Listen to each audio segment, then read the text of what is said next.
What's up guys, back with another Borderlands 2 video, and today I figure we could talk about assault rifles in Borderlands 2.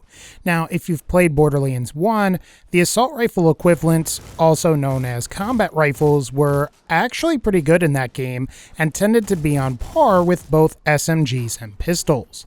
However, due to some design choices in Borderlands 2, assault rifles have a tendency to be noticeably inferior to pistols and SMGs, and today I wanted to go over why that is and what could possibly be done in the future to help prevent that from happening ever again. Now, before I get into why assault rifles are bad in Borderlands 2, it's important to mention that just like all of the other weapon types, there are still some pretty great assault rifles out there that are definitely worth picking up during your playthroughs.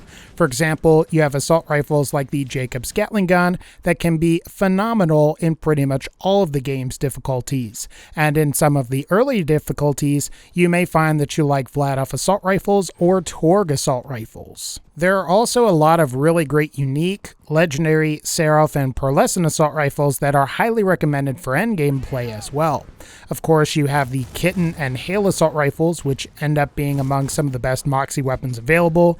You of course have the Rapier, which is the game's best melee weapon, and then you have other assault rifles like the Ogre, Leadstorm, and Becca, which are just phenomenal as well. I guess what I'm getting at here is that while there are a lot of bad assault rifles in Borderlands 2, there are still some really great ones that are definitely worth using and worth checking out.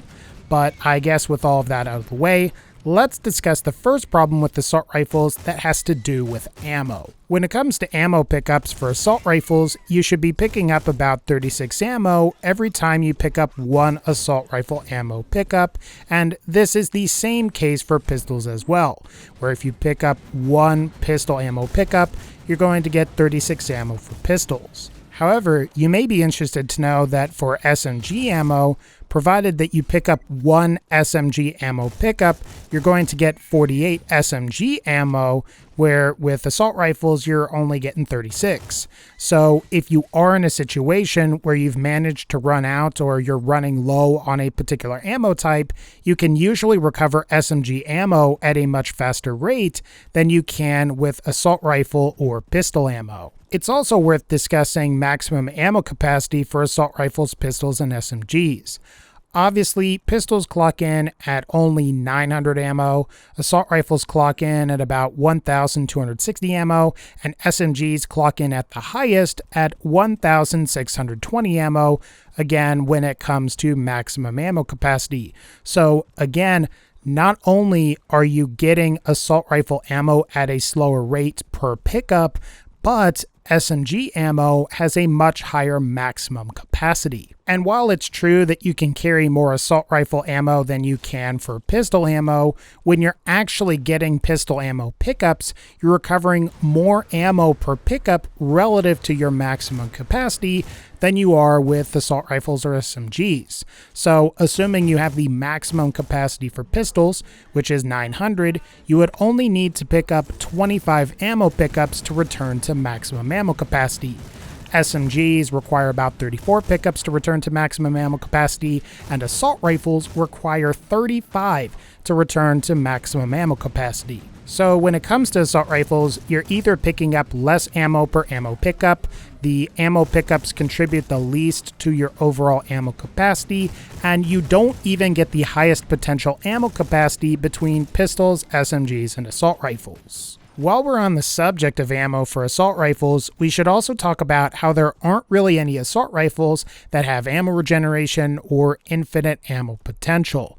For pistol users, you have the Infinity Pistol, and while that's not necessarily the most powerful pistol in Borderlands 2, it is at least competent and allows the player to fire for forever, provided you have just one pistol ammo. There's also the Avenger SMG for SMG users, and again, while it's true that the Avenger isn't the best SMG in the game, its reload damage can prove to be insanely powerful, and it allows the player to regenerate SMG ammo in the absence of skills or class mods that are usually exclusive to Salvador. Even shotguns with their inferior maximum ammo capacity compared to assault rifles have the Butcher, which randomly adds more ammo to the weapon's magazine while you're shooting it.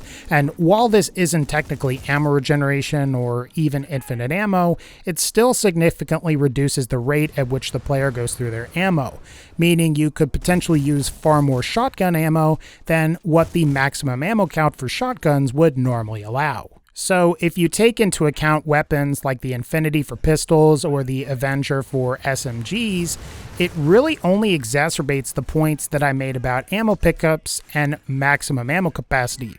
After all, with pistols, you're not only recovering more ammo per pickup relative to your maximum ammo capacity, but you're also potentially doing this with a gun that has infinite ammo. And when it comes to SMGs, you not only have the ability to acquire more ammo per pickup, and you have a higher total ammo capacity than assault rifles, but you also have the ability to simultaneously regenerate ammo, thus allowing you to recover your ammo capacity that much faster. Now, while you could make the argument that having the Infinity at all times or having the Avenger at all times isn't necessarily the norm, there are situations that will frequently occur at higher level play once the player has obtained these weapons. And simply with the addition of the Avenger and the Infinity pistol, I would say that it makes it that much harder for assault rifles to compete when it comes to simply acquiring ammo and maintaining your overall ammo stock. Another major issue that assault rifles face when compared to other weapons like SMGs or pistols is that assault rifles generally deal less damage on critical hits. Now, there are a variety of reasons for this. However, the most noticeable issue that assault rifles have is the concept of a critical penalty when it comes to what is essentially the overall critical hit formula. Now, originally, it was believed that assault rifles in Borderlands 2 simply had inferior critical bonus when compared to SMGs and pistols. At first glance, it was believed that critical bonus of assault rifles was 1.67 times the base damage, while it was an even 2 times on SMGs and pistols. And while simply multiplying the base damage of your assault rifle by 1.67 is a faster way to determine your critical damage before skills, it's not necessarily an accurate representation of what is actually happening. The actual critical formula for Borderlands 2 is the following that you're seeing right now.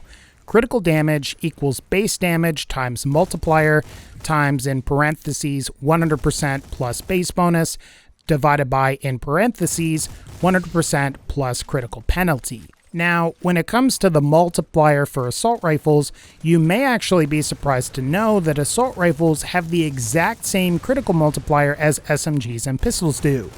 However, the issue is that for whatever reason, assault rifles that aren't made by Jacobs have an inherent critical penalty of 20%. So if you plug in the damage of an assault rifle that has a base damage of 51, you're going to get 85 damage per shot. And here's the formula for that. Now, as you can see from the formula here, the assault rifle doesn't have any base bonus, but it does have that critical penalty of 20%, which I've represented as 0.20. And as you can see, you have 85 equals 51 times 2 times 1 divided by 1.2. And of course, if you multiply 51 by 2, you're going to get 102.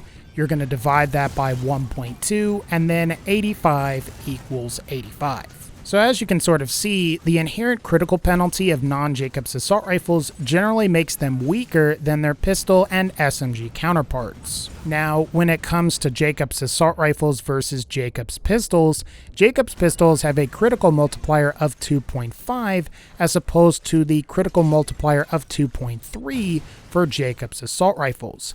So, provided a Jacobs pistol and a Jacobs assault rifle dealt the exact same base damage, the Jacob's pistol would always deal more in critical hit damage simply because it has a superior multiplier. So in general, if you're using an assault rifle that's not made by Jacobs, your gun is being crippled by an inherent critical hit penalty.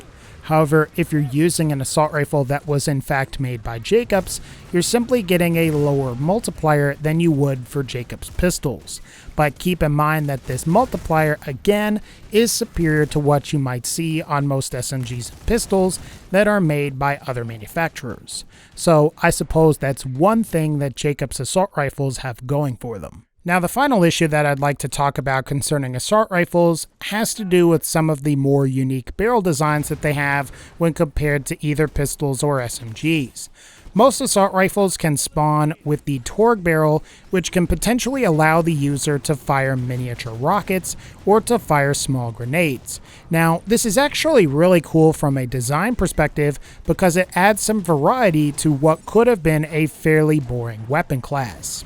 However, the problem with grenade and rocket assault rifles is that neither can perform critical hits, and this is a major problem once you start to get into the later difficulties in Borderlands 2, because scoring critical hits on a consistent basis can make the vast majority of enemies that you're fighting that much easier to defeat. With the inability to perform critical hits, despite the superior base damage of grenade and rocket assault rifles, they end up being inferior to pistols, SMGs, and other assault rifles that can normally crit. There's also the concept of the minigun assault rifle. Now, to be fair, I'll admit that this is somewhat based on my own personal bias, and it's also true that there are some potentially great minigun assault rifles out there, like the Jacobs Gatling gun or the Dahl minigun. However, minigun assault rifles by Vladov, Torgue, and Bandit are really aggravating to use because all of them have to be wound up in order to reach their peak rate of fire. And maybe it's just me, but it just seems like while you're trying to reach that peak fire rate, you're wasting a lot of ammo in the process. Plus, if you consider that you're obtaining less assault rifle ammo per pickup when compared to something like SMG ammo, I would say that that's really unacceptable. Now, before we go here, I think there are some really easy things that the developers at Gearbox or some modders could do to fix assault rifles in general. Now, when it comes to ammo and maximum ammo capacity, you should receive 48 ammo per ammo pickup like you do with SMGs. This alone would give assault rifles a significant advantage in the sense that you can reobtain your maximum ammo capacity much faster than you would be able to if you were just receiving 36 ammo per pickup. Another thing that would really help assault rifles would be to remove the inherent 20% critical penalty. In fact, I'm not entirely sure why this critical penalty was implemented in the first place, as all it really does is makes assault rifles inferior to their SMG and pistol counterparts. Now, when it comes to grenade/rocket assault rifles or minigun assault rifles, I don't think there is a lot you could really do as far as Borderlands 2 is concerned. However, in future Borderlands games, I think it would be a good idea to allow grenade and rocket assault rifles to have some kind of way to crit. Perhaps you could do randomized crit where each shot has a 10% to crit, or perhaps you could tie it into some type of skill like we've seen with Nisha's Tombstone from Borderlands the pre-sequel. As for minigun assault rifles, having some kind of toggle that allows the player to have the weapon spin before you actually pull the trigger would make these weapons infinitely more useful. Alternatively, perhaps minigun assault rifles could be more like Jacobs Gatling guns in the sense that they fire multiple projectiles per shot rather than take forever to spin up and achieve their maximum rate of fire. At the end of the day, while assault rifles are kind of awful in Borderlands 2, my hope is that they can be a lot better in Borderlands 3. But alright guys, I think that's going to pretty much wrap up this particular video. If you liked this video, feel free to leave a like, click the bell to join the notification squad, and as always, take care, and I'll see y'all next time.